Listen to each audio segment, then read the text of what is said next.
আজ আমি বানাবো মাছের ডিমের তরকারি। প্রথমেই আমি মাছের ডিমগুলিকে ভেজে নিলাম। তারপর একটা কড়াই বসিয়ে তার মধ্যে তেল দিয়ে তেজপাতা এবং জিরে ফোড়ন দিয়ে দিলাম। তার মধ্যে পেঁয়াজ কুচি দিয়ে কিছুক্ষণ নেড়ে চেড়ে ভেজে নিলাম। তার মধ্যে আদা বাটা রসুন বাটা দিয়ে কিছুক্ষণ কষিয়ে তার মধ্যে লঙ্কা চেরা টমেটো কুচি দিয়ে কিছুক্ষণ কষিয়ে নেব। তার মধ্যে লবণ এবং হলুদ দিয়ে কিছুক্ষণ নেড়ে চেড়ে তার মধ্যে টুকরো করা আলুর পিসগুলো দিয়ে কিছুক্ষণ কষিয়ে নেব।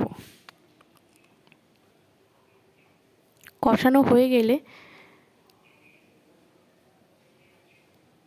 তার মধ্যে পরিমাণ মতো জল দিয়ে দেব। এবার একটু ঢেকে জলটাকে ফুটিয়ে নেব।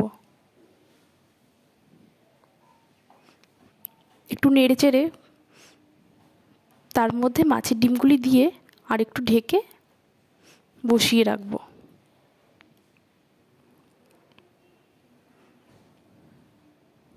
তারপর তরকারিটা প্রায় হয়ে গেলে তার মধ্যে ভাজা জিরে ধনে তেজপাতা বাটা দিয়ে নাড়িয়ে চাড়িয়ে নামিয়ে নেব।